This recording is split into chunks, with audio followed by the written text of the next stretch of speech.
कभी ऐसा लगा है कि बस यूं ही बैठे बैठे अचानक से पूरी दुनिया घूमने लगी है? जी हाँ, ये एक बहुत ही अजीब और परेशान करने वाली फीलिंग होती है। तो आज हम बात करने वाले हैं उस विज्ञान की जो इस लगातार चक्कर आने या वर्टिगो की समस्या को सुलझाने में मदद करता है। इसका नाम है वेस्टिब्युलर रिहैबिलिटेशन थेरेपी। चलिए इसके पीछे की साइंस को आसान भाषा में समझते हैं। तो अगर कभी दुनिया अचानक घूमती हुई महसूस हुई है तो यकीन मानिए ऐसा महसूस करने वाले लोगों की संख्या बहुत बड़ी है। आज हम यही जानने की कोशिश करेंगे कि आखिर ऐसा होता क्यों है और सबसे जरूरी बात, हमारा शरीर और हमारा दिमाग इस मुश्किल से निपटता कैसे है। देखिए, हमारे शरीर के अंदर एक कमाल का अनसुना हीरो है जो हमारे बैलेंस का सारा काम संभालता है।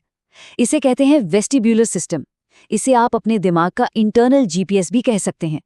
इसका काम है सिर की हर छोटी बड़ी हरकत को महसूस करना, ताकि हम सीधे खड़े रह सकें और चलते फिरते हमारी आंखें किसी चीज पर फोकस बनाए रख सकें। तो सवाल ये उठता है कि क्या होता है जब दिमाग का ये इंटरनल जीपीएस, ये सिस्टम गड़बड़ा जाता है। चलिए इसी पर बात करते हैं। जब ये सिस्टम ठीक से काम नहीं करता तो कई परेशानियां एक साथ आ जाती हैं। सबसे पहले तो है वर्टिगो, जिसमें लगता है कि सब कुछ गोल गोल घूम रहा है। फिर आता है चक्कर, जिसमें सिर हल्का और अस्थिर महसूस होता है। यहाँ तक कि सिर हिलाने पर दुनिया धुंधली दिखने लगती है। और शायद सबसे बड़ी दिक्कत है शरीर का संतुलन बिगड़ना, जिससे हमेशा गिरने का डर बना रहता है।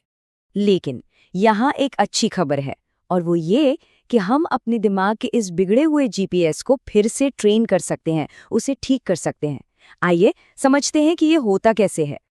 देखिए, इसका हल कोई जादू टोना नहीं है। इसके पीछे है सॉलिड साइंस, और उस साइंस का नाम है न्यूरोप्लास्टिसिटी। ये हमारे दिमाग की एक जबरदस्त ताकत है जिसकी वजह से वो खुद को बदल सकता है, नई चीजें सीख सकता है और अपने कनेक्शंस को रीवायर कर सकता है, बिल्कुल वैसे ही जैसे हम कोई भी नई आदत सीखते हैं। तो दिमाग असल में 3 तरीकों से खुद को रीबैलेंस करना सीखता है। पहला है एडैप्टेशन। इसमें दिमाग अपने रिफ्लेक्स को दोबारा सेट करता है, ठीक वैसे ही जैसे एक कैमरा अपने आप फोकस एडजस्ट करता है। दूसरा तरीका है हैबिचुएशन, मतलब बार बार किसी मूवमेंट को करने से दिमाग धीरे धीरे उसका आदी हो जाता है और रिएक्ट करना कम कर देता है। और तीसरा है सब्स्टिट्यूशन, जिसमें दिमाग बैलेंस बनाने के लिए दूसरे सेंसेस जैसे कि आंखों और छूने की शक्ति का इस्तेमाल करना सीख लेता है। तो ठीक है, साइंस की बात तो हो गई, लेकिन असल में ये थेरेपी दिखती कैसी है? इसे एक तरह का बैलेंस बूट कैंप समझिए, जहां दिमाग को फिर से ट्रेनिंग दी जाती है। इस बूट कैंप की सबसे कोर एक्सरसाइज है गेज स्टेबलाइजेशन, मतलब नजर को स्थिर रखने वाले व्यायाम। इनका सीधा सा मकसद है कि सिर चाहे कितना भी हिले, हमारी नजरें एक जगह पर टिकी रहें। चलिए इसे तोड़कर समझते हैं। इसमें 2 मेन ड्रिल्स होती हैं। पहली है X1 व्यूइंग। सोचिए आप एक साइन बोर्ड पर फोकस कर रहे हैं और अपना सिर ना में हिला रहे हैं, बस यही है ये एक्सरसाइज। दूसरी है X2 व्यूइंग, जो थोड़ी और मुश्किल है। इसमें आप चलते चलते किसी उड़ती हुई चिड़िया पर अपनी नजर टिकाए रखते हैं। लेकिन रुकिए, बात सिर्फ आंखों की एक्सरसाइज तक ही सीमित नहीं है। इसमें खड़े खड़े या चलते फिरते बैलेंस बनाना, सिर घुमाते हुए चलना और रास्ते की रुकावटों से बचना भी शामिल है। यहाँ तक कि चलते हुए बात करने जैसी डुअल टास्किंग की भी ट्रेनिंग दी जाती है। कुल मिलाकर मकसद है असली दुनिया की चुनौतियों के लिए तैयार होना। अब आता है सबसे बड़ा सवाल, क्या ये सब वाकई में काम करता है या ये बस थ्योरी ही है? और जवाब है बिल्कुल हाँ।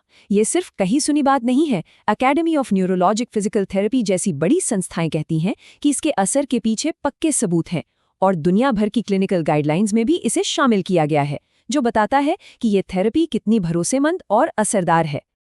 और सबसे अच्छी बात जानते हैं क्या है? इसमें सालों नहीं लगते। ज्यादातर मामलों में सिर्फ 6 से 8 हफ्तों के अंदर ही काफी अच्छे सुधार देखने को मिल जाते हैं। तो अब तक तो हमने बात की कि ये थेरेपी आज कैसी है। चलिए अब जरा भविष्य में झांकते हैं और देखते हैं कि टेक्नोलॉजी इसे और भी बेहतर कैसे बना रही है। पहला बड़ा इनोवेशन है वर्चुअल रियलिटी, यानी वीआर। सोचिए, एक मरीज को भीड़-भाड़ वाले बाजार में चलने की प्रैक्टिस करनी है। वीआर से ये सब एक सेफ कंट्रोल्ड माहौल में मुमकिन है। इससे थेरेपी न सिर्फ दिलचस्प बनती है बल्कि बहुत ज़्यादा असरदार भी हो जाती है। दूसरा बड़ा बदलाव है टेली रिहैब, मतलब अब इलाज आपके घर तक पहुंच सकता है। वीडियो कॉल्स और ख़ास मोबाइल ऐप्स की मदद से अब वो लोग भी एक्सपर्ट्स की मदद ले सकते हैं जो दूर दराज के इलाकों में रहते हैं। और आखिर में शायद सबसे ज़बरदस्त चीज़, वेस्टिब्यूलर इम्प्लांट्स। ये एक छोटा सा डिवाइस है जो सुनने वाली कोक्लियर इम्प्लांट मशीन की तरह ही काम करता है। इसे उन गंभीर मामलों के लिए बनाया जा रहा है जहां कोई और इलाज काम नहीं करता। ये उन लोगों के लिए वाकई एक नई उम्मीद है।